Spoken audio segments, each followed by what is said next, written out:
प्रणाम, अभिनंदन, हार्दिक स्वागत सभी का। सबको प्रणाम। मनमोहक कृतियों का पटल, मोहन कीर्ति पटल पर जुड़े हुए समस्त लोगों को मेरा प्रणाम है। आज 1670वां कार्यक्रम है। 5वें वर्ष की 260वीं शाम पुस्तक समीक्षा का क्रम चला है और आज हम एक नई पुस्तक लेकर के आए हैं। पुस्तक का नाम तो 300 शाम हो गए, 300वीं शाम हो गया, 300 हो गया।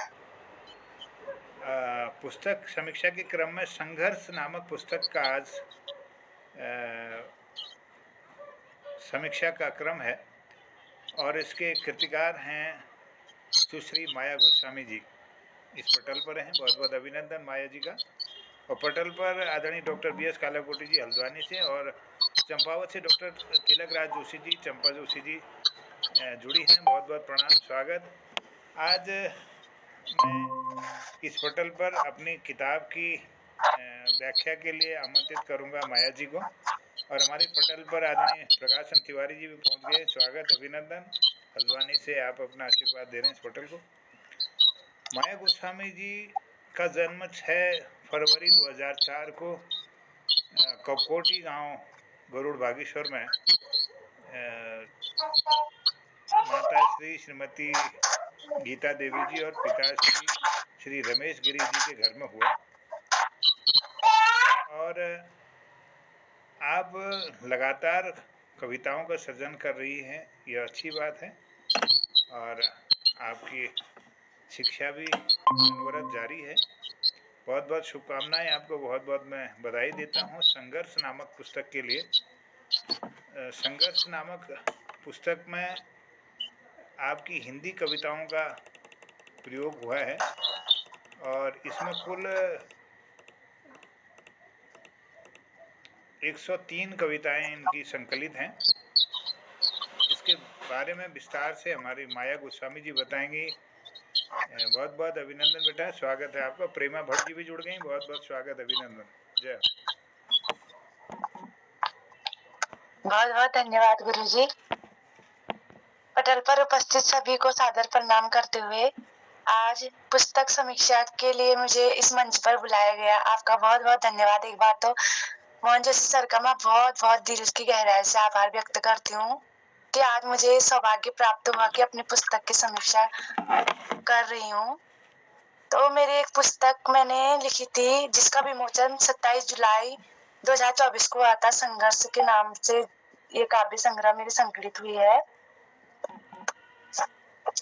इस पुस्तक का नाम मैंने संघर्ष इसलिए रखा क्योंकि संघर्ष जो कि एक शब्द ऐसा है कि हम लोगों को किसी भी व्यक्ति को किसी भी परिस्थिति में एक मजबूत और मेहनती और किसी भी हालातों से लड़ने का एक हौसला देता है। तो मुझे भी ये पुस्तक लिखते समय अनेक सारी कठिनाइयों का सामना करना पड़ा, इसलिए मैंने इसका नाम संघर्ष रखा था। मैंने अपनी कविताओं का प्रारंभ किया था जब मैं 12 में पढ़ती थी। राजकीय इंटर कॉलेज लोहार चौराहा में मैंने अपनी 12वीं परीक्षा उत्तीर्ण की है। तो फर्स्ट मैंने एक दिन लिखी, माँ पर कविता लिखी। मुझे नहीं लगा था कि मैं एक अच्छी कविता लिख सकती हूँ आगे। वैसे ही मेरे मन में विचार आए। मैंने बोलते हैं ना कि पहली श्रेणी और पहली शिक्षक जो होती है माँ ही होती है, तो उसी पर मैंने कविता लिखने की कोशिश की और आज लिखते लिखते और पहले नंबर पे माँ का ही मेरा जो कविता है वो ही है। तो उसी पर लिखते मेरी एक पुस्तक 103 कविताएं संकलित हुई हैं इसमें। तो इस दौरान मुझे बहुत सारी कठिनाइयों का सामना करना पड़ा। मुझे अनेकों बार हतोत्साहित भी किया गया, क्योंकि होता ही है कोई आगे बढ़ता है तो उसे कम सपोर्ट करने वाले मिलते हैं और उसको गिराने वाले ज्यादा मिलते हैं, पीछे धकेलने वाले ज्यादा मिलते हैं। तो मुझे टीचर्स लोगों के द्वारा बहुत ज्यादा सपोर्ट मिला इस पुस्तक को लिखने के लिए कि हाँ लिख सकती हूँ मैं। और इसमें अहम भूमिका के रूप में आदरणीय मोहन जोशी सर का बहुत बहुत धन्यवाद करती हूँ। उनके द्वारा ही मुझे हर बार हर मंच पे और हर लेखनी में जैसे एक भी कविता लिखती थी उनको भेजती थी, तो उनके द्वारा जितने भी उसमें चाहे दो कमियां हैं या उसके गुण हैं तो उनको निखारा जाता था। उस वजह से मैं अपनी कविता में निरंतर प्रयास करती रही। इस दौरान 3 साल मुझे पूरे लगे इस पुस्तक को लिखते समय। 3 साल के अंतर्गत बोलते हैं कि कोशिश करने वालों की कभी हार नहीं होती, तो मैंने भी इसी पॉइंट को पकड़ा था कि हाँ, मैं भी कोशिश करते रहूंगी, भले ही मेरी पुस्तक कितने भी सालों में प्रकाशित क्यों ना हो। इसके दौरान मुझे लोहार चौराहा में जितने भी गुरुजन है, मेरे पूर्व गुरुजन है, उनके द्वारा बहुत ज्यादा सहयोग दिया गया।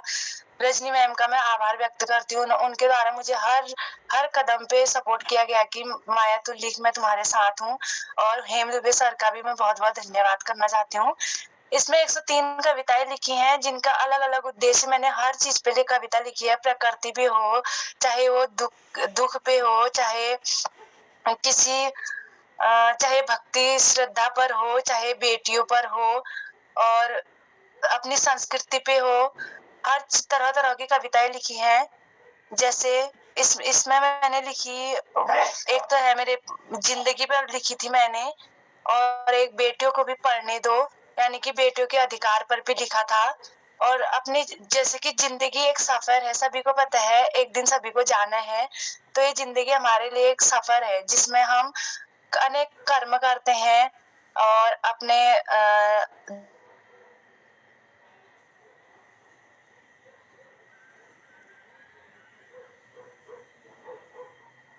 द्वारा अपने कर्मों को। नेट की बाध्यता हो रही है गुरुजी थोड़ा सा तब। और अपने माता पिता पे लिखे, जिनकी वजह से माता पिता का तो हर बच्चों को शायद कोई भी बच्चा ऐसा नहीं है, कोई भी मनुष्य ऐसा नहीं है जो अपने माता पिता का कर्जा चुका सके जिंदगी भर। तो उनके संघर्ष, उन्होंने जिस परिस्थिति में हमको पढ़ाया लिखाया, तो उसी दुख दर्द को आगे देखते हुए मैंने अपनी कठिन मेहनत से एक पुस्तक प्रकाशित की। तो एक दो जो कविताएं हैं मैं आप लोगों को सुनाना चाहूंगी मंच पर। जैसे लिखी थी मैंने जिंदगी पर, इसी को इसमें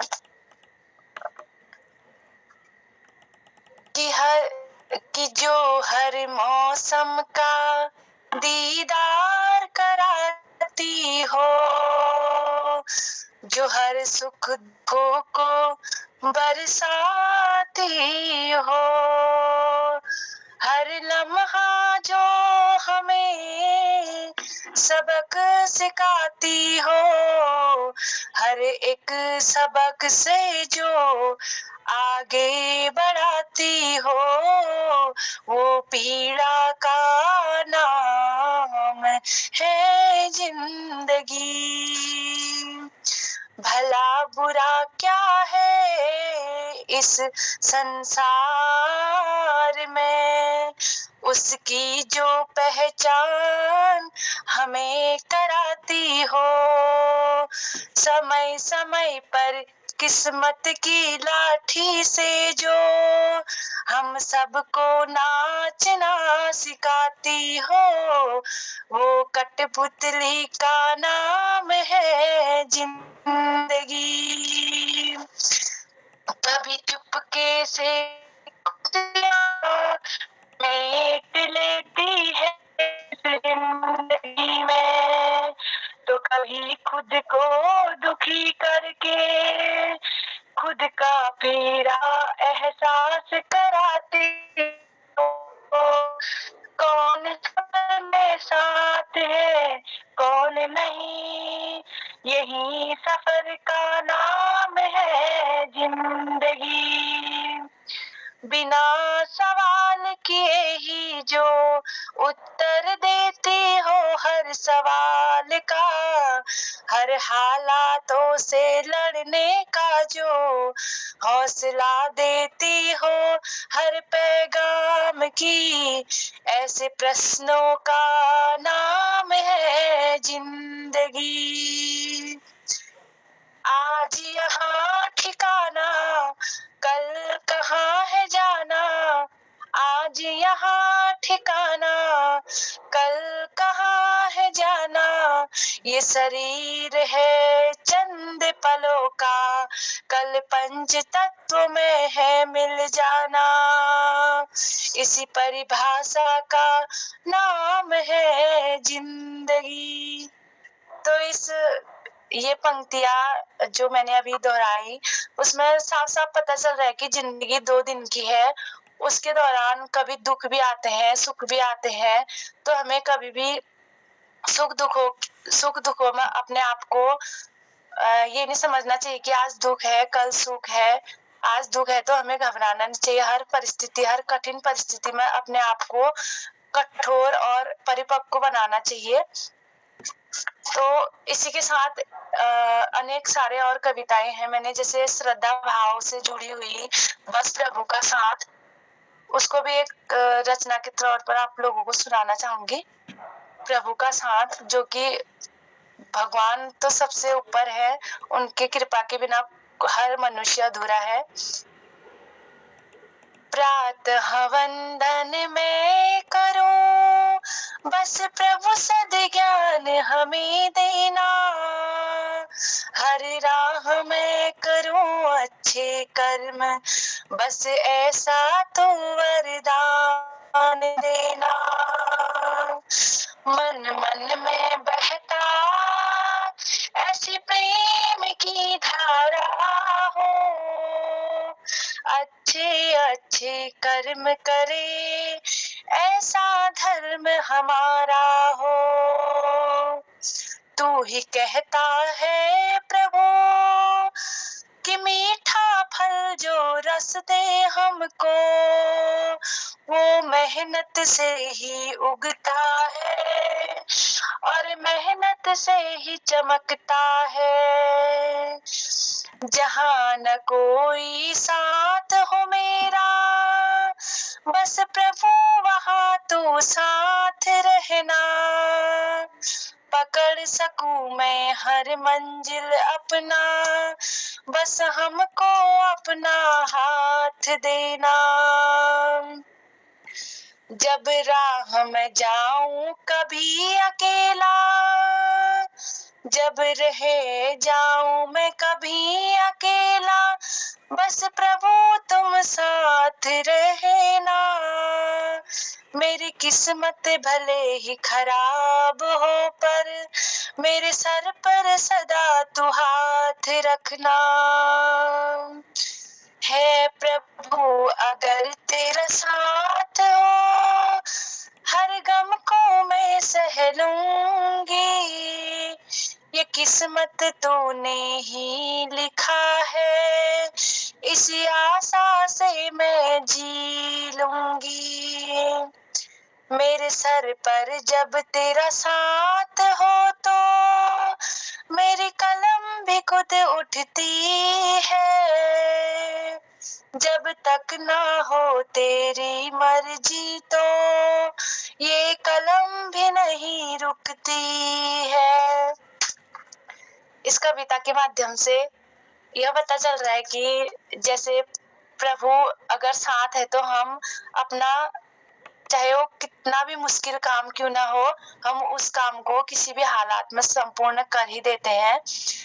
ऐसे ही मेरे बहुत सारे ऐसे प्रेरणादायक कविताएं हैं जिसमें मैंने अपने विचारों को उकेरा है। कविता तभी बनती है जब अंदर के भाव, जब अंदर एक मनुष्य अकेला रहता है और अपने भाव को व्यक्त करने के लिए उसे कोई भी व्यक्ति नहीं मिलता है, तो तब वो अपनी कलम चलाता है।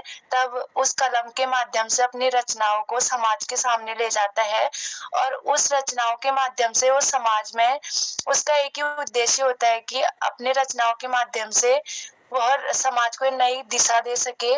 तो मैंने भी एक छोटा सा प्रयास किया अपने कविताओं के माध्यम से, क्योंकि जो हम शब्दों से नहीं बोल सकते हैं, तो हम हमारे कलम अपने आप किताबों में उकेर पाते हैं और जो समाज के सामने हमें एक नई पहचान के रूप में, नई दिशा के रूप में हमको व्यक्त करने की कोशिश करते हैं।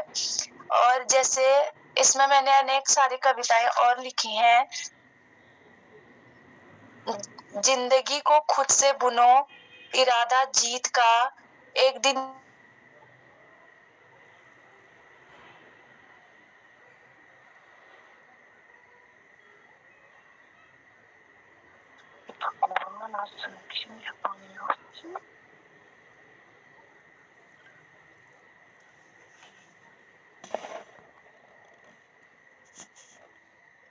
मुझे लग रहा है माया का नेट थोड़ा बाधित हो रहा है। नेटवर्क बाधित हो गया है, नेटवर्क बाधित हो गया। अब इनकी कुछ कविता मैं आपके सामने रख देता हूँ। क्या लिखूं, एक कविता इनकी है। क्या लिखूं, किस पे लिखूं, मन में ये सवाल है, हर बार खुद पर लिखने का मुझे मलाल है। क्या उस माँ पर लिखूं जिनसे ये ज़िंदगी मिली, या उस पिता पर लिखूं जिनसे मेरी दुनिया खिली। क्या उस गुरु पर लिखूं जिनसे हर बार मेरा हौसला बढ़ा। क्या उस परिवार पर लिखूं जिसमें हरदम मुझे प्यार मिला। या अपनी किस्मत पर लिखूं जिसने सच्चाई से रूबरू करवाया। या फिर क्या उस भाई पर लिखूं जिसने मेरे आंसू और गम ले लिया। माया गोस्वामी की इसमें 103 कविताएं हैं। और एक कविता मैं और पढ़ दूं, शायद उनका नेट आ जाए और जुड़ जाए। पहले खुद को बदलो, मन से अपने स्वार्थ को मन मस्तिष्क से हटाकर बस केवल महकती उम्मीदों का ख्याल रखेंगे। पहले खुद को बदलो, फिर औरों को बदलने की बात करेंगे। सब मिलजुल कर रहें कि हम ऐसे हालात करेंगे, सारी दुनिया बाहों में समा जाएगी जो मानवता को अपनाकर शत्रुओं से भी मुलाकात करेंगे। खुद को बदलेंगे अगर तो दुनिया भी बदली नज़र आएगी, गैरों की कमियां ना गिनाकर जो खुद की ही कमियां गिनेंगे। अच्छा, दूसरी इनकी विशेषता ये है कि अपनी कविताओं को ये गा लेती है। हालांकि यह शुरुआत है और मुझे लगा कि ये बेटी के अंदर लिखने की बड़ी चाहत है और लिख रही हैं, तो मैंने इनसे कहा कि आप मुझे ये कविताएं उपलब्ध कराओ।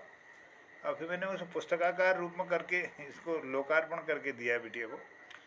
तो मुझे फिर इन्होंने अभी एक किताब और तैयार कर ली है, तो मुझे खुशी है कि कम से कम ये कविता की दिशा में अपना योगदान दे रही हैं। और आगे बहुत कुछ संभावना है कि ये बहुत कुछ आगे कविता के क्षेत्र में, लेखन के क्षेत्र में आगे बढ़ेंगी। मैं बहुत बहुत शुभकामना देता हूँ। और कुछ कविताएं मैं आप तक पहुँचाता हूँ। थक जाती हूँ अब थोड़ी सी मैं, एक कविता इनकी है कि फासले अक्सर रिश्तों में अजीब सी दूरियां बढ़ा देते हैं, पर ऐसा भी नहीं कि अब मैंने रिश्ते बनाना ही छोड़ दिया है। ज़रा अकेली सी महसूस करती हूँ खुद को अपनों से ही भीड़ में, अपनों की ही भीड़ में, पर ऐसा भी नहीं कि अब मैंने मुस्कुराना ही छोड़ दिया है। थोड़ी सी थक सी जाती हूँ अब मैं इसलिए दूर निकलना ही छोड़ दिया है, पर ऐसा भी नहीं कि अब मैंने चलना ही छोड़ दिया है। याद तो करती हूँ मैं सभी को, परवाह भी करती हूँ सभी की, पर कितना करती हूँ अब मैंने बताना ही छोड़ दिया है। इस तरह की इनकी कविताएं हैं।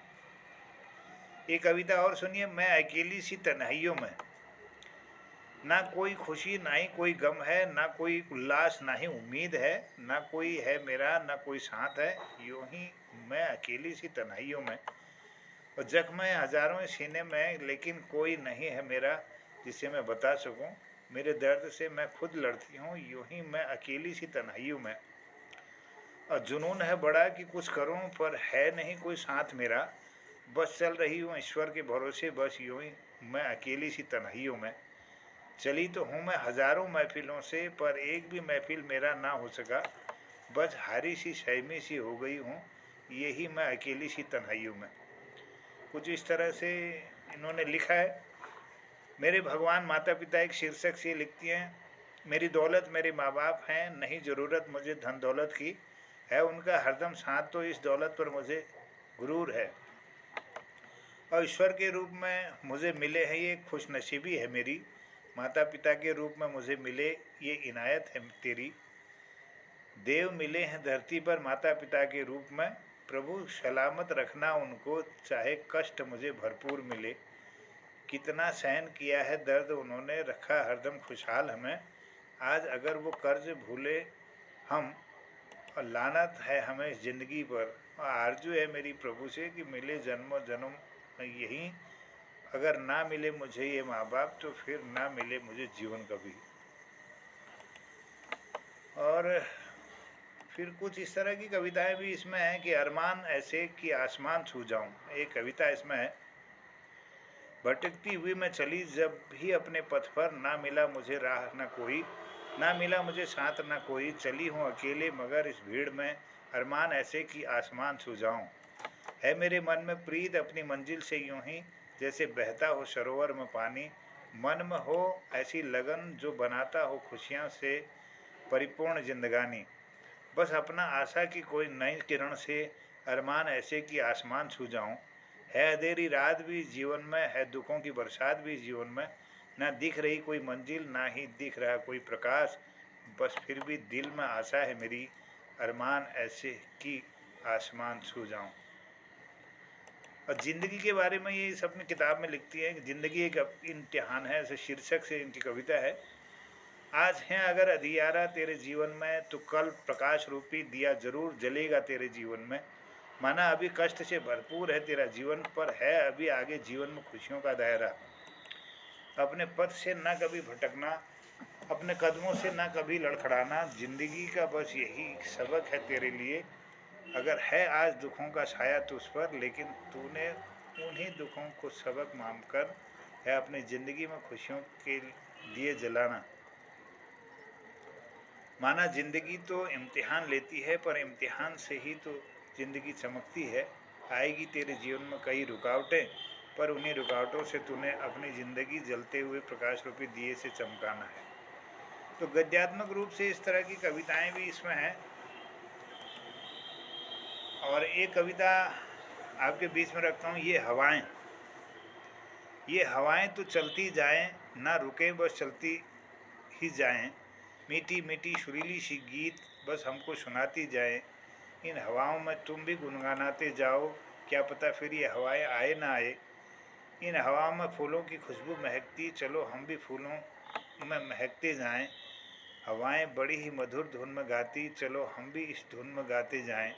ये हवाएं तो गर्मी को ऐसे भुलाएं, जैसे गगन से पवन राज आए। ये हवाएं तो चलती जाएं, ना रुके बस चलती ही जाएं। ये हवाएं जब जब भी लहराती जाएं, ये मन में मेरा बस उड़ता ही जाए। सर सरे की धुन में चलती ये हवाएं, जैसे मानो प्रकृति को सुलाएं। जब जब खेतों की गेहूँ लहराएं, तब तो ये मन को सुकून ही आए। इस तरह की बालमन की कविताएं हैं, इन्होंने लिखी हैं। और एक जगह अपनी संस्कृति के राज पर इन्होंने लिखा है, विलुप्ति की ओर हमारी संस्कृति। इस कविता में ये लिख रही हैं कि माना कि आधुनिकता है अपनाना जरूरी, उस आधुनिकता के साथ हमारी संस्कृति सर्वोपरि है, मगर भूल रहा है हर एक इंसान की रहना है हमें कैसे एक दूसरे के साथ। अपनी मान सम्मान जैसी धरोहर की डगर को भूल रहा है आज क्यों हर एक इंसान। समय के साथ चलना तो बहुत ज़रूरी है, पर है नहीं खोना अपना मान सम्मान टिका हुआ था जो संस्कृति सदियों से। आज यही संस्कृति को भूल रहा हर एक इंसान, अपनाई थी जो संस्कृति हमने। आज वही संस्कृति को मिटाए जा रहे हैं, और थे जो आधुनिकता के पथ पर, वही आज हमारी संस्कृति को अपनाए जा रहे हैं। भूल रहा क्यों देश से छूट रहा हर एक इंसान, कि अपने अनगिनत आकांक्षाओं की होड़ में क्यों एक दूसरे को भूल रहा हर एक इंसान। है मेरा संदेश बर इतना ही, आधुनिकता के पथ पर चलना ज़रूरी है, पर उसी आधुनिकता के साथ साथ हमें अपनी संस्कृति को बढ़ाना ज़रूरी है। हमारी संस्कृति से ही हमारा मान है, हमारी संस्कृति ही हमारा पहचान है। और एक कविता इसमें है, सच्चे रिश्ते। वह साथ साथ क्या जो अकेलेपन का एहसास कराती, वह रिश्ता रिश्ता क्या जो एक दूसरे में टकराती हो। ये मतलब कि दुनिया है दोस्तों, कौन समझे भला अहमियत रिश्तों की। अलग अलग है यहाँ सभी के फसाने, सच्चे रिश्तों को भला कौन जाने। है नहीं कोई प्रेम आपस में, सब धोखा ही है आँखों के सामने, जो आंसुओं की मुस्कुराहट में बदल दे, जो दुखों को सुखों में बदल दे। सच्चे रिश्ते तो वो होते हैं जो अकेलेपन की भीड़ में तब्दील कर दे। मोह माया रूपी संसार में झूठा है प्रेम, झूठे हैं फसाने। जहाँ प्रेम हो, मिठास हो, भरोसा हो, साथ हो, अपनेपन का एहसास हो, वही सच्चा रिश्ता होता है। इस तरह की इनकी कई रचनाएं हैं, 103 रचनाओं का यह संघर्ष काव्य संकलन है। और एक रचना देखिए, खुश हूँ, माना कि 4 दिन की है जिंदगी, लेकिन मैं हर पल में खुश हूँ। हंसता हुआ बीत रहा है पल, आज मैं ही खुश हूँ। जिंदगी है छोटी, हर पल में खुश हूँ। जिसको देख नहीं सकती उसकी आवाज़ से खुश हूँ। बीता हुआ कल जा चुका है, उसकी यादों में खुश हूँ। आने वाले कल का पता नहीं, इंतज़ार में खुश हूँ। आज पनीर नहीं तो दाल में ही खुश हूँ। आज गाड़ी नहीं तो पैदल में ही खुश हूँ। आज दोस्त कोई नहीं तो अकेले ही खुश हूँ। आज आवाज़ नहीं शांत तो खामोश ही खुश हूँ। सब छोड़ चुके मुझे, उनके सबक से खुश हूँ। आज दुनिया नहीं तो क्या, आंसुओं में ही खुश हूँ।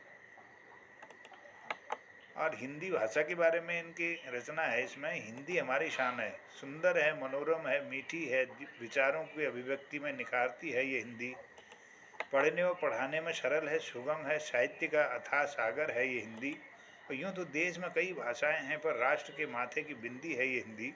और हिंदी हमारी संस्कृति है, हिंदी हमारा व्याकरण है, संस्कृति को साथ लेकर चलती है ये हिंदी। और हिंदी हमारी अभिलाषा है, हिंदी हमारी आवाज़ है, अभिव्यक्ति को साथ लेकर चलती है ये हिंदी। और हिंदी हमारी आन है, हिंदी हमारी शान है, हिंदी हमारी आत्मा है, हिंदी हमारी मान है। और एक दोस्ती इनकी एक कविता इसमें है, दोस्ती। हर ज़माने में रहे जो जिंदा वो रीत दोस्ती है, और दुख को भी सुख में बदलते वो खुशियाँ दोस्ती है।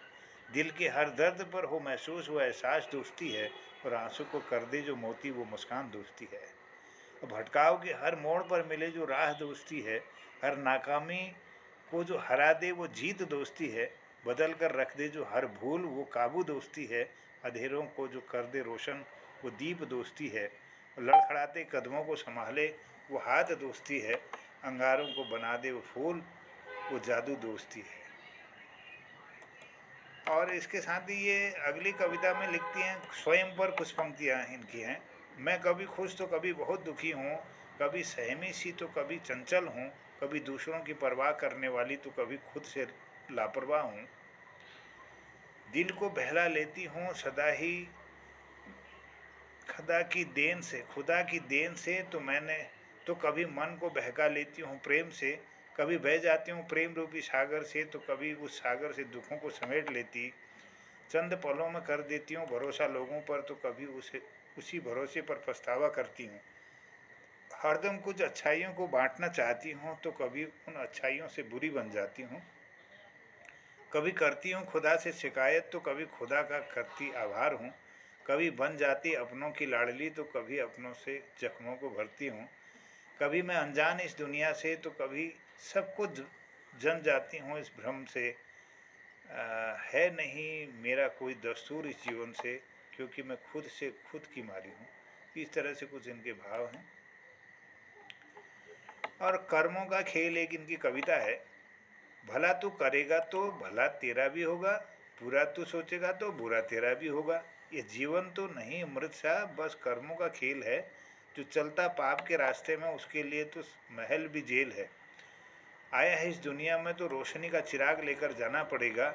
झिलमिलाते इस आसमान के सितारों में अच्छे कर्मों से ही डगमगाना पड़ेगा। पाप नाशक इस नशा से दूर तुझको खोना पड़ेगा। अच्छे सोच अच्छे कर्मों से पवित्र गंगा में नहाना पड़ेगा। और क्यों कहते हो, एक कविता इनकी है। अपना अपना क्यों कहते हो यहाँ ताउम्र न कोई साथ तेरा, तू क्यों करता तू सबसे उम्मीद यहाँ सब करते मेरा मेरा। प्रेम प्रेम क्यों कहते हो, प्रेम सदा यहाँ ना रहा। स्वार्थ भरे इस रिश्तों में निस्वार्थ प्रेम कभी ना रहा। और समय समय क्यों कहते हो, समय समय न रहा किसी का। जिसने समझी ना इसकी कीमत फिर ज़िंदगी भर वो पछताता रहा। अमीरी गरीबी क्यों कहते हो, ये दौलत तो ना रहा किसी का। जन्म मरण दो दिन का जीवन, अमर जीवन ना यहाँ रहा किसी का। मत कर तू द्वेष नफरत, मन में बहा दे प्रेम धारा। जो नफरत से तुझको देखे तो तू प्रेम लुटा दे उस पर। और एक कविता आपके बीच में रखता हूँ, ये है जरूरी है। कल का सुख देखने के लिए अंधेरी रात को देखना ज़रूरी है, नीला आसमान देखने के लिए काले बादलों का आना ज़रूरी है, अपने चेहरे की मुस्कुराहट के लिए उदासीपन का होना भी ज़रूरी है, खुशियों के छलकते हुए आंसुओं के लिए आंखों में दर्द के आंसू आने भी ज़रूरी हैं, गंगा जैसी पवित्र धारा बनने के लिए मन के पाप को मिटाना ज़रूरी है, प्रेम रूपी सागर में बहने के लिए नफरत जैसी भावना को दूर करना ज़रूरी है, कल के सुख को देखने के लिए आज के दुखों से लड़ना ज़रूरी है, आनंद रूपी जीवन जीने के लिए कष्टदायी राहों से गुजरना ज़रूरी है। इस प्रकार की उनकी बहुत सारी रचनाएं इसमें हैं। एक बाल दिवस पर कविता भी इसमें आप पढ़ेंगे। नेहरू चाचा तुम्हें सलाम, अमर शक्ति का दे पैगाम, जग को जंग से तुमने बचाया, हम बच्चों को भी खूब हंसाया, चाचा नेहरू का बच्चों से है बड़ा पुराना नाता, जन्म दिवस चाचा नेहरू का बाल दिवस कहलाता। नेहरू जी का जन्म दिवस आया, बच्चों का यह दिन कहलाया, सभी बच्चों ने आज मिलकर बाल दिवस है मनाया, हम बच्चों के तन मन में बाल दिवस के इस अवसर पर ऊंच नीच का भेद भुलाकर सबको गले लगाओ। इस तरह से इनकी अभिव्यक्ति हुई है बाल दिवस पर कविता में। और एक कविता और है, जिंदगी एक सफ़र है, वो जो बातें करते हंसकर अक्सर दिल में बसा है, जिनके किसके कितना गम न कह पाए वो ना समझ पाए हम, वो जो रूठ जाते हैं यूं ही तकलीफ में उनकी देखी न किसी ने, न जता पाए वो ये ना कभी पूछ पाए हम, और ज़िंदगी के उस जाल में उलझे हैं हम, नहीं सब है माया और सब है खाया, कोई ना काम आता यहाँ किसी के, यहाँ सब है धोखा और सब है भ्रम, और दौड़ भाग की ज़िंदगी में कहीं तो पीछे रह गए हम, न सोचा भी ये किसी ने न ख्याल किए हम, ज़िंदगी के उस जाल में उलझे हैं हम, जहाँ सब है माया और सब है वहम। और बेटियाँ नाम से एक कविता है इस किताब में। है अनमोल मोती जैसी चमकती हो हर आंगन, बढ़ाती हो जो माता पिता की शान बान, उनके ही अरमानों पर टिकी रहती है जो हर घर, वह बेकार जहाँ बेटियाँ न हों, वो बगीचा बेकार जहाँ तितलियाँ न हों, वो चेहरे हैं खाक जहाँ मुस्कान न हो, वह घर आंगन सुनसान शमशान के जैसे, वो मकान क्या मकान जहाँ बेटियाँ न हों। बस ये समझ लो सर्द मौसम में सुहानी सी धूप है, बेटे माँ बाप को स्वर्ग तक ले जाते हैं, पर वो जो स्वर्ग की ज़मीन पर ले आए वो होती हैं बेटियाँ, और इसके मोहब्बत में चाँद फीका नज़र आता है, बेटी जब तेरा मासूम चेहरा मुस्कुराता है, जिनको मिली है वो सदा शुक्र करें, ईश्वर की तरफ से खास तोहफा होती हैं बेटियाँ। बेटियों के बारे में इनकी अभिव्यक्ति है। और ज़िंदगी के बारे में एक कविता है इनकी, दो पल की ज़िंदगी। दो पल की ज़िंदगी है, आज बचपन कल जवानी, परसों बुढ़ापा फिर ख़त्म कहानी है, कल जो बीत गया सो बीत गया, क्यों करते हो आने वाले कल की चिंता, आज और अभी जियो दूसरा पल हो न हो, चलो हंस कर चलो खुलकर जिए, फिर ना आने वाली और रात सुहानी, फिर ना आने वाली और दिन सुहाना, आओ ज़िंदगी को गाते चलें, कुछ बातें मन की करते चलें, रूठों को मनाते चलें, आओ जीवन की कहानी प्यार से लिखते चलें, कुछ बोल मीठे बोलते चलें, कुछ रिश्ते नए बनाते चलें। और जो संघर्ष है की जो इनका जो शीर्षक है किताब का, उस पर एक संघर्ष नाम की कविता है। ये इस तरह से है कि वो जीत ही क्या जो एक बार में हासिल हो गया, हार भी जीवन में नई सीख का मिलना होता है, संघर्ष तो जीवन में हर एक को ही करना होता है, सूरज को भी तपना जात को भी जगना होता है, संघर्ष तो जीवन में हर एक को ही करना होता है, जीवन में हर बार नई चुनौतियों का आना ही होगा, कि ज़िंदगी का अखाड़ा है यहाँ खुद से लड़ना होगा, कहते हैं ये बुरा वक्त है इन्हें गुजर जाने दो, अपने सही समय का इंतज़ार करना होता है, एक सफल इंसान बनना इतना भी आसान नहीं, कई मुश्किलें परिस्थितियों से गुजरना होता है, संघर्ष तो जीवन में हर एक को ही करना होता है। ये इनकी कविता है संघर्ष। तो इस तरह से बहुत सारी इसमें रचनाएं हैं, अलग अलग अभिव्यक्तियां हैं। और एक कविता आपके सामने है, आने वाला कल तेरा। रह गया है बस एक पहर, हटने को अभी अंधेरा है, उम्मीद का दामन थामे रख, आने वाला कल तेरा है। बस 3 पहर अब बीत गए, आने को नया सवेरा है, उम्मीद का दामन थामे रख, आने वाला कल तेरा है। अगर छोटे छोटे कदमों से दूरी लंबी तय हो जाती, ऊंचे नीचे पर्वत झुकते, एक राह फिर नहीं बन जाती। थी रात जो काली अंधियारी, दीपक के सहारे कट ही गई, ना अंधियारों से हार कभी, कुछ पल का और अंधेरा है बिगड़ा मौसम का मिजाज, लहरों का शोर डराता है, कलम है तेरी हाथों में, फिर भी तुम क्यों घबराता है। और एक कविता है पानी। न रूप कोई न रंग कोई, मैं निर्मल बहता पानी हूँ, मुझको गुरूर कब अपने पर हर किसी की प्यास बुझाता हूँ। जिसमें मिला उसके जैसा, कभी खरा तो कभी मीठा हूँ, अपना सब कुछ निछावर कर कब मैं कहता मैं दानी हूँ। खेतों में मेरे आने से चहक उठा हर कोना है, धरती से मिलकर युग युग में उगला मैंने तो सोना है। इस तरह से इनके भाव पानी के प्रति हैं। और प्रकृति के बारे में भी इन्होंने लिखा है। प्रकृति नाम से कविता है। कहीं नदियाँ झरनों की छलछलाहट, तो कहीं पर चिड़ियों की चहचहाट, कितना जो मन को दे देता है राहत। वो कहीं फूलों का रंग बिरंगा खिलना, तो कहीं उन फूलों पर भंवरों का रेंगना।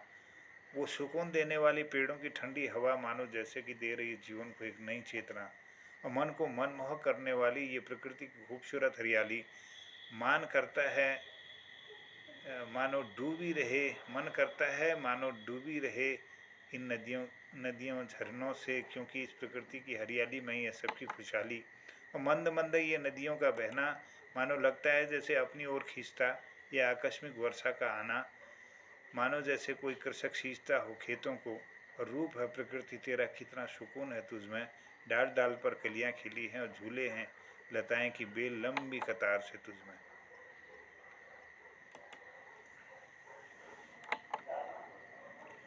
अब और भी इसमें कई सारी रचना है, और एक रचना इसमें पिता के बारे में है। पिता जीवन का आधार। कभी कंधे पर बिठाकर मेला दिखाता है, कभी बनकर घोड़ा घुमाता है पिता। कभी अभिमान तो कभी स्वाभिमान है पिता, कभी धरती तो कभी आसमान है पिता। जन्म दिया है अगर माँ ने, जानेगा जिससे जग वो पहचाना है पिता। और कभी रोटी तो कभी पानी है पिता, कभी बुढ़ापा तो कभी जवानी है पिता। माँ अगर है मासूम सी लोरी, तो कभी ना भूल पाऊंगा वो कहानी है पिता। माँ अगर घर में रसोई है तो चलता है जिससे घर वो राशन है पिता। कभी ख्वाब को पूरा करने की जिम्मेदारी है पिता, कभी आंसुओं में छिपी लाचारी है पिता। माँ अगर बेच सकती है ज़रूरत पर गहने, तो जो अपने को बेच दे वो व्यापारी है पिता। और कभी हंसी तो कभी अनुशासन है पिता, कभी मौन तो कभी भाषण है पिता। और कभी हंसी तो कभी खुशी का मेला है पिता, कभी कितना तन्हा और अकेला है पिता। और एक कविता और सुनिए कि मंजिल को पाना अभी बाकी है।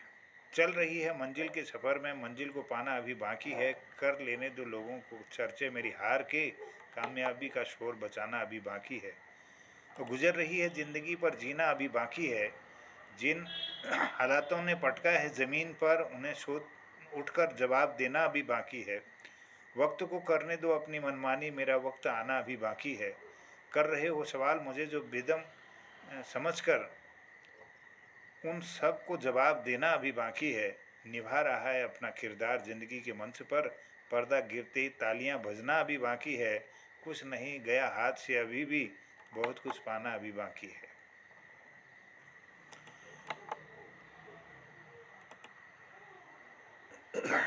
एक कविता है वक्त नहीं। हर खुशी है लोगों के दामन में, पर एक हंसी के लिए वक्त नहीं। दिन रात दौड़ती दुनिया में ज़िंदगी के लिए ही वक्त नहीं। माँ की लोरी का एहसास तो है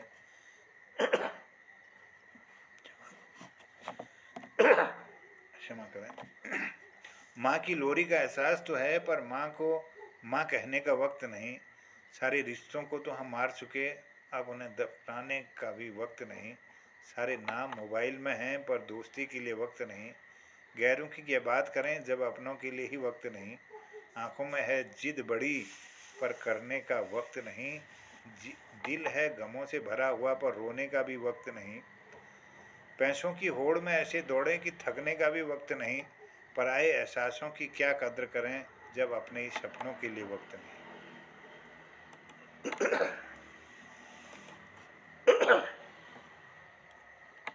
इस प्रकार से कई इसमें अभिव्यक्तियां हैं।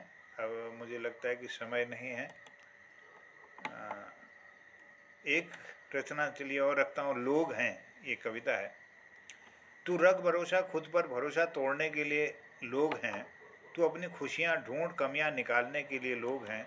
तू कदमों को हमेशा अपने आगे रख, पीछे खींचने के लिए लोग हैं। सपने देखने ही हैं तो ऊंचे देख, नीचा दिखाने के लिए लोग हैं। और प्यार करना है तो खुद से कर, नफरत के लिए लोग हैं। अपने अंदर जुनून की चिंगारी भड़का, जलने के लिए लोग हैं। अगर बनानी है तो यादें बना, बातें बनाने के लिए लोग हैं। अगर मना सकता है तो खुद को मना, रूठने के लिए लोग हैं। और नारी के बारे में ये लिखती हैं, मैंने पूछा लोगों से नारी क्या है। किसी ने कहा माँ है तो किसी ने कहा बहन है। किसी ने कहा हमसफ़र है तो किसी ने कहा दोस्त। सब ने तुझे अलग रूपों में बयां कर दिया।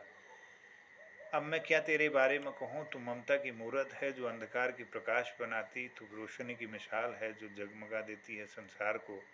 तू गंगा की बहती धारा का वेग है जो पवित्र और निश्चल है। तेरे रूप में तो कई हैं। कभी तू माँ काली है, माँ यशोदा की तरह तूने कृष्ण को पाला। कभी तू दुर्गा तो कभी तू माँ लक्ष्मी है, गौरी बनकर शिव को संभाला।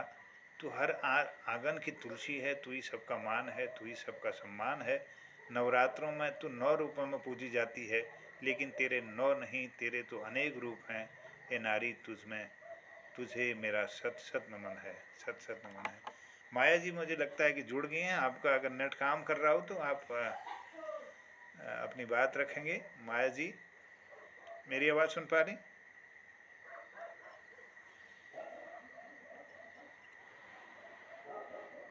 चलिए,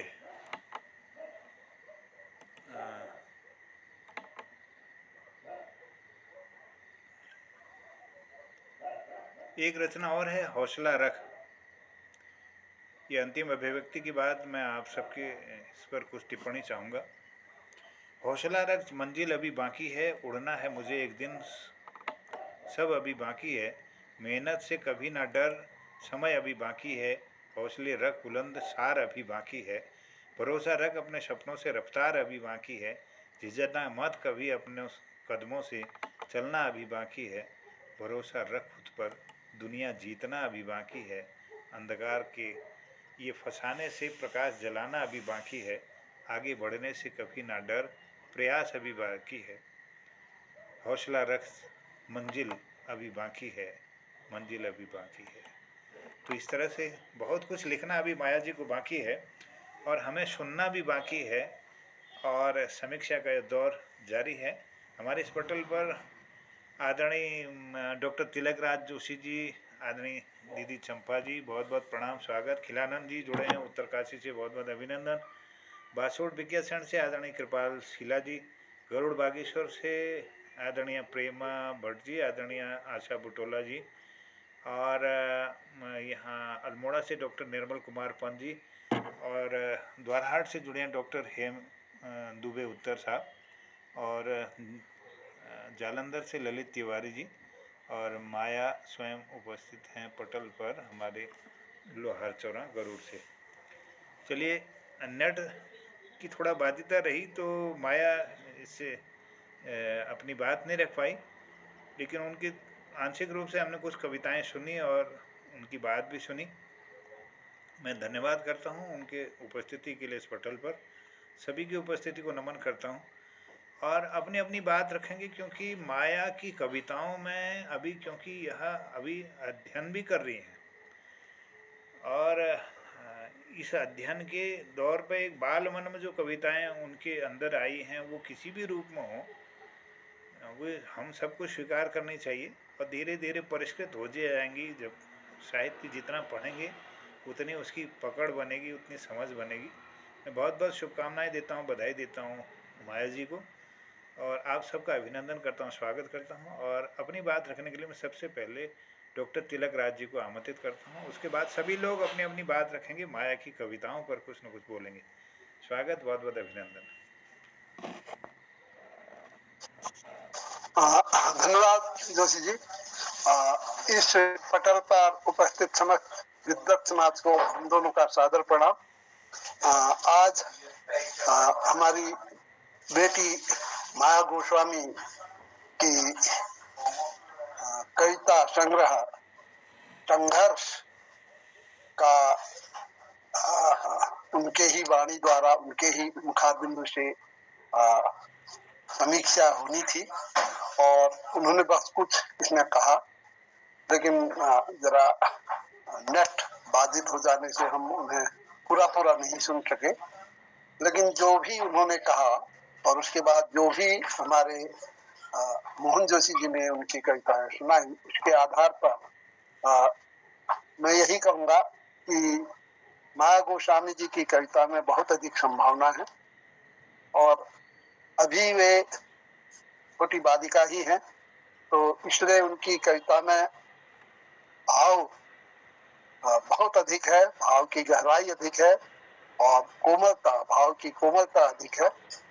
और उन्होंने अपने मीमांसा में बतलाया था कि मेरे को संघर्ष लिखने का, इस किताब को संघर्ष नाम देने का कारण ही ये रहा कि इस किताब को लाने में मुझे बहुत संघर्ष करना पड़ा।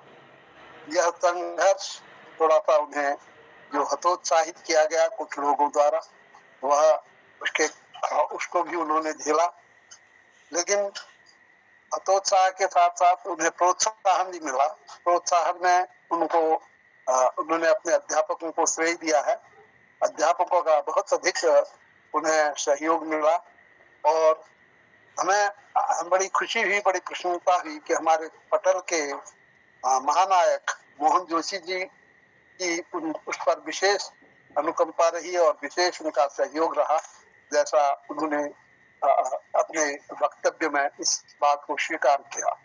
तो मैं मोहन जोशी जी को भी हार्दिक हृदय से धन्यवाद देता हूँ, बधाई देता हूँ कि आपने उस बिटिया को आगे बढ़ने में प्रोत्साहित किया और वह बेटी आगे बढ़ी और उसने एक किताब, एक पुस्तक को जन्म दिया।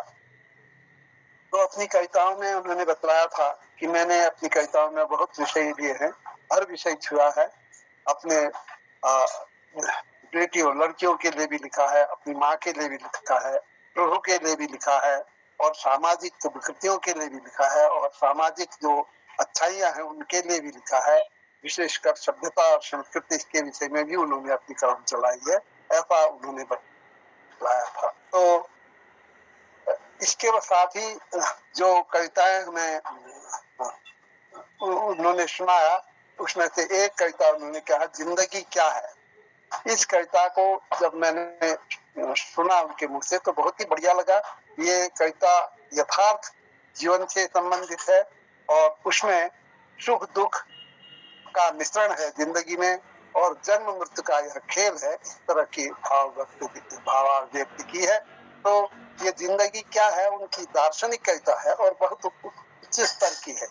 इसमें कुछ कविताएं उनकी बाल मन की है तो कुछ कविता में उनकी दार्शनिकता झलकती है और वैसे ही बत्तियां जो होती हैं बहुत समझदार हो जाती हैं, जल्दी ही समझदार हो जाती हैं। जिंदगी जैसे विषय में, कठिन जटिल विषय में भी उन्होंने बहुत अच्छी पंक्तियां लिखी हैं। इसी प्रकार प्रभु का साथ इस पर उन्होंने लिखा है।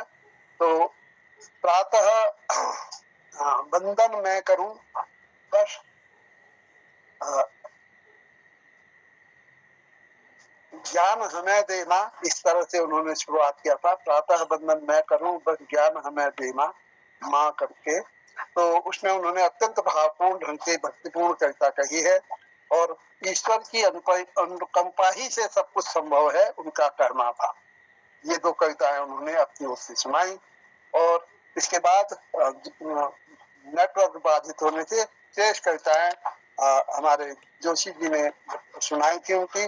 जैसे क्या लिखूं, तो उन्होंने कहा कि ये इस शीर्षक की जो कविता लिखी है उसमें कहा है कि मैं क्या लिखूं, पिता पर लिखूं या माँ पर लिखूं या गुरु पर लिखूं या अपने भाग्य पर लिखूं, मैं किस पर लिखूं और क्या लिखूं, ये उनकी समस्या है।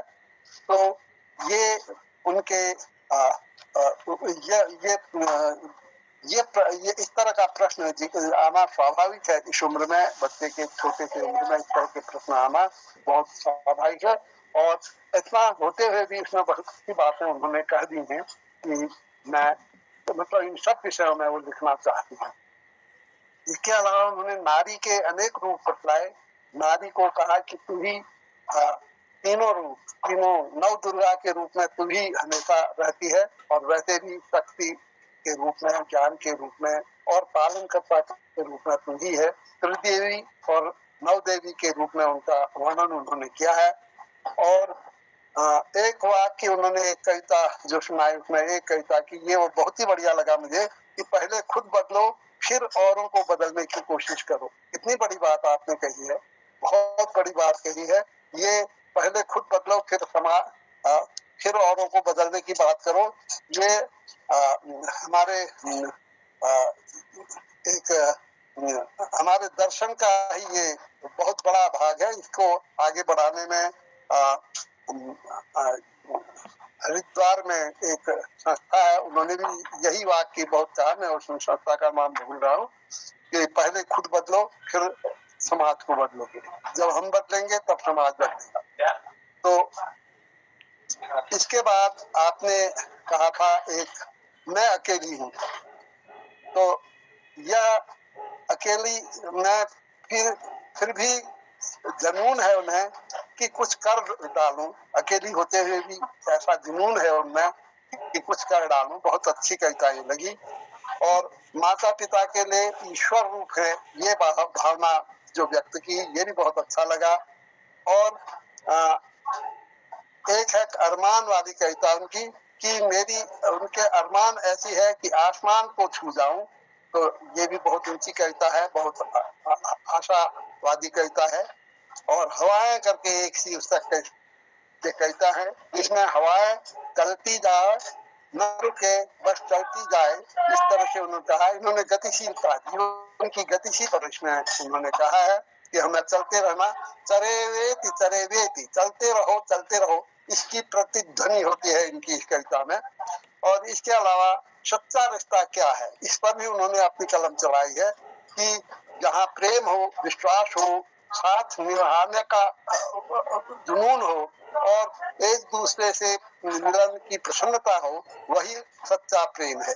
और इसके अलावा आपने हमेशा खुश रहो इस हरेक परिस्थिति में, इस पर भी कलम चलाई है कि हर परिस्थिति में व्यक्ति को खुश रहना चाहिए, क्योंकि सुख दुख तो आते जाते रहते हैं। और हम अगर खुश रहेंगे तो जिंदगी 2 दिन की है, 4 दिन की है। अगर हम खुश रहेंगे तो हमारा प्लस पॉइंट हमारे पास अधिक रहेगा। इसी प्रकार हिंदी पर भी उन्होंने बहुत अच्छी सुंदर कविता लिखी है कि हिंदी क्या है, हमारी हिंदी पर हमें गर्व होना चाहिए। इस तरह की बातें उन्होंने लिखी है। और इसके अलावा बेटी पर भी आपने कलम चलाई है कि बेटी वाले में मुझे एक वाक्य जो जोशी जी ने के माध्यम से सुना इनकी कविता में बहुत ही अच्छा लगा कि बेटा स्वर्ग ले जाता है। मतलब हमारे यहाँ एक किस्सा भी कहते भी हैं, बेटा स्वर्ग ले जाता है करके, लेकिन बेटी धरती पर लाती है। कितनी यथार्थ बात कही है उन्होंने, बहुत दार्शनिक बात है। बेटा स्वर्ग ले जाता है लेकिन बेटी उसे धरती में लाते। मैं इस पंक्ति को सुनते ही जब जोशी जी के मुंह से ये सुना तो मैंने कहा ये कविता तो अत्यंत उत्कृष्ट है। शायद मैं सकता हूँ बिटिया को भी पता नहीं होगा कि उसने कितनी बड़ी बात कह दी है।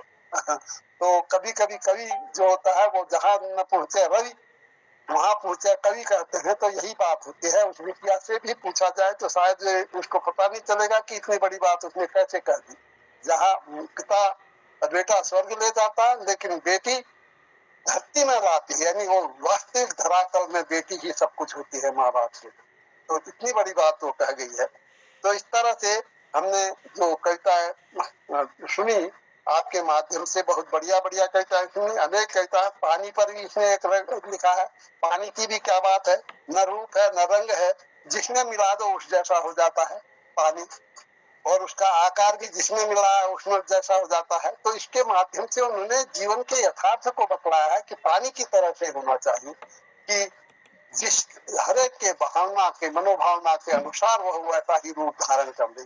इतनी अच्छी अच्छी कविताएं हैं, इतनी बड़ी बड़ी कविताएं हैं इसमें।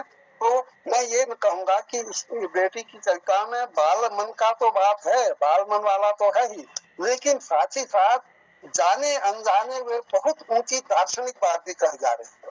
तो उस पर बहुत आशाएं हैं। शायद मैं कुछ अधिक समय ले लिया तो क्षमा करें मुझे, क्योंकि आपने जब कही तो मैं थे उसके हर वाक्य मुझे बहुत अच्छा लगा। थोड़ा सा कष्ट यही हुआ कि वो नेट बाधित होने से बेटा कुछ नहीं कह पाई। उस बिटिया को मेरा बहुत बहुत प्यार, बहुत बहुत आशीर्वाद और बहुत कुछ संभावनाएं हैं। उसे अच्छी किताबें, अच्छी कविताएं गहराई से पढ़नी चाहिए और सीखना चाहिए। धन्यवाद। धन्यवाद, बहुत आभार। बहुत धन्यवाद गुरु जी। क्या बात, वाह, धन्यवाद आपको। माया जी की रचनाओं की आपने प्रशंसा की है। बेटियों के बारे में उन्होंने एक कविता और लिखी है इसमें, बेटी होती है अनमोल, मासूम सी खामोशी से परे होती हैं बेटियां, मुस्कुराती भी खिलखिलाती सी होती है बेटियां, और कभी सभी गमों को छुपाती हुई तो कभी अपने खुशियों को न्यौछावर करती हुई, ऐसी अनमोल ईश्वर की दी हुई तोहफा हैं बेटियां। और पिता के सर की पगड़ी की शान होती है बेटियां, समाज में पिता के मान की सम्मान होती बेटियां, और कभी डरती सी समाज में चलती हैं बेटियां तो कभी अपनी कामयाबी से उभरती हैं बेटियां, ऐसी लोहे में से सोने की तरह चमकती हैं बेटियां। तो ये बेटियां हमारी मान हैं, सम्मान हैं। और बहुत सुंदर सृजन के लिए मैं पुनः बधाई देता हूँ माया जी को। अन्य लोगों से भी कहूँगा कि दो शब्द आप कुछ बोलें माया जी के बारे में, उनकी कविताओं के बारे में। स्वागत है, अभिनंदन।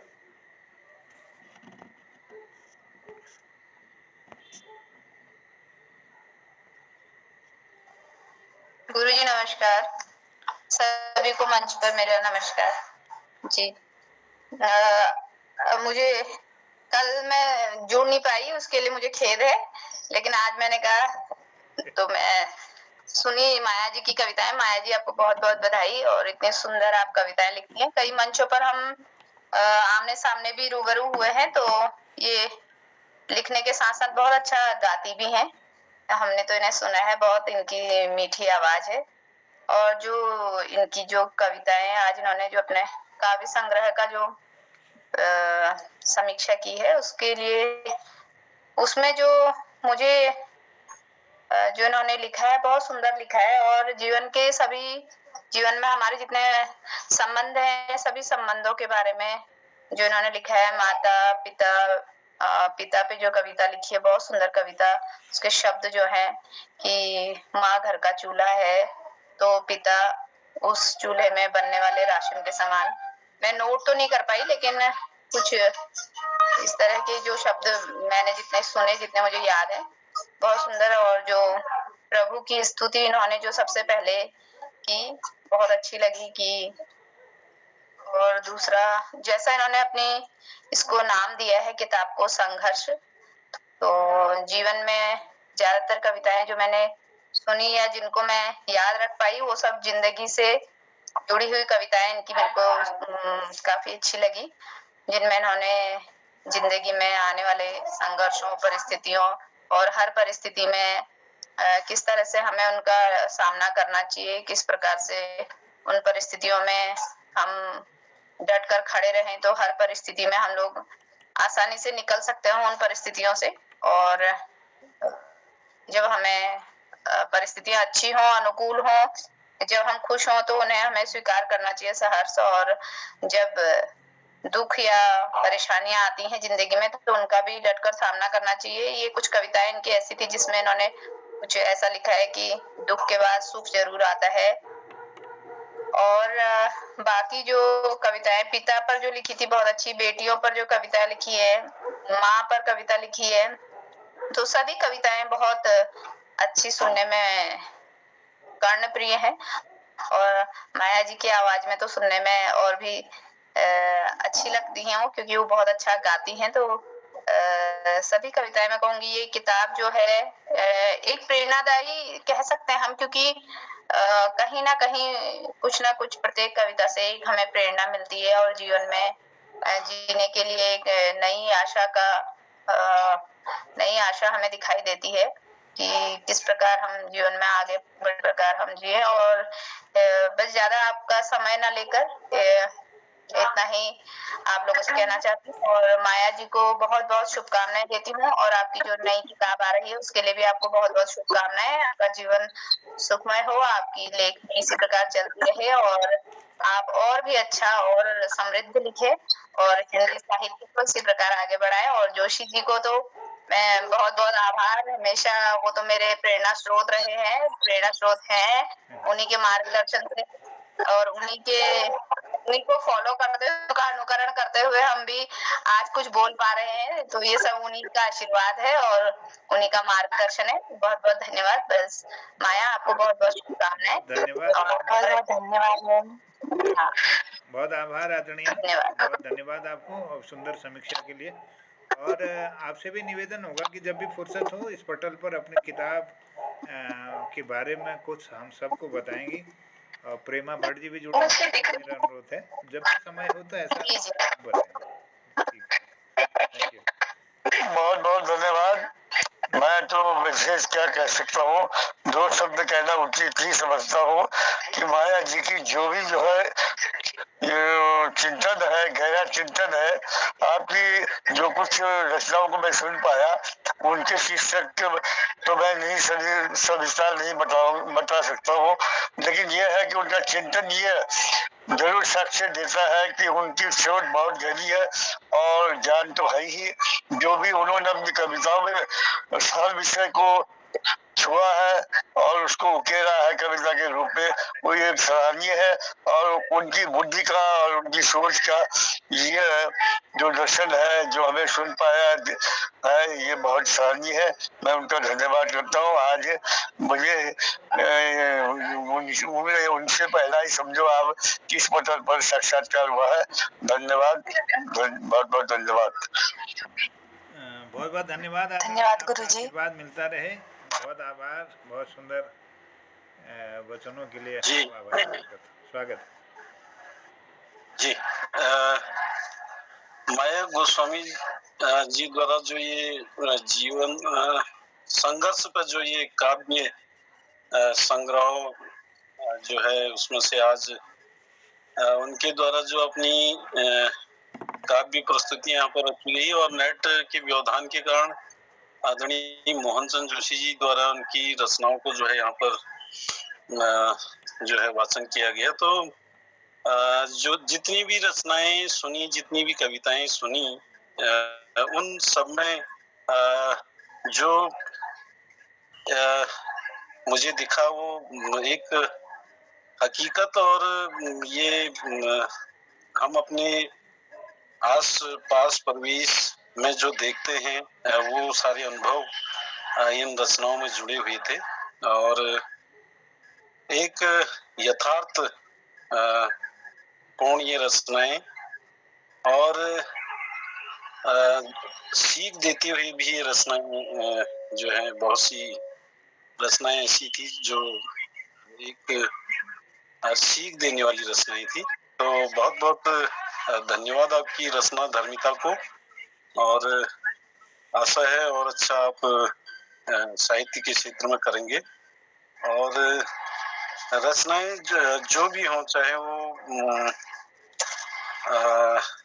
माँ को लेकर हों, बेटी के रूप को लेकर हों या फिर जीवन के संदर्भ में हो, तो सभी रचनाएं यथार्थ हैं। बहुत बहुत धन्यवाद। धन्यवाद आदरणीय कृपाल शीला जी। और इस किताब की भूमिका लिखी है डॉक्टर हेमचंद दुबे उत्तर जी ने। और उत्तर जी इस भूमिका में लिखते हैं कि बहुत कम देखने में आता है कि अध्ययन के दौरान विद्यार्थी जीवन बहुत कम छात्र छात्राएं अपनी अनुभूति को अभिव्यक्ति दे पाती हैं। माया का साहस और विवाकी से जीवनानुभवों को रेखांकित करना उनकी मौलिक सृजना का प्रमाण है। जीवन के संघर्ष की विस्तृत व्याख्या में कविता एक ऐसा माध्यम है जो तरलता के साथ प्रवाहित होता है। स्कूली शिक्षा में अपनाए जाने वाले साहित्यिक सांस्कृतिक कार्यक्रम भागीदारी की छाप भी इन कविताओं में है। इनमें राष्ट्रप्रेम से लेकर सूक्ष्म प्रकृति परिनिरीक्षण और आत्मलाभ भी है। कहीं कहीं अपने निजी परिवेश को लेकर कवित्री की पीड़ा बयान सी लगती है और रचना के धरातल पर प्रकृति, समाज, शिष्टाचार, संस्कृति, मेहनत, सदाचार, भक्ति, आस्था सहित जीवन के सब रंग विषय माया की कविताओं में सन्निहित है। ये टिप्पणी लिखी है डॉक्टर हेमचंद दुबे उत्तर जी ने। उत्तर जी का भी बहुत बहुत आभार सुंदर इसमें भूमिका के लिए इस किताब की। और मैं धन्यवाद करना चाहता हूँ माया गोस्वामी जी का, जिन्होंने आज अपनी किताब के बारे में यहाँ बताया। नेट बाधित होने से हम पूरा नहीं सुन पाए, हम पूरा कार्यक्रम उनको सुनना चाह रहे थे। अगले भाग में ज़रूर उनका सानिध्य इस पटल को मिलेगा। मैं बहुत शुभकामनाएं देता हूँ, बधाई देता हूँ। अन्य लोग भी अपनी बात रखना चाहें तो स्वागत है, फिर समापन की ओर ले जाते हैं।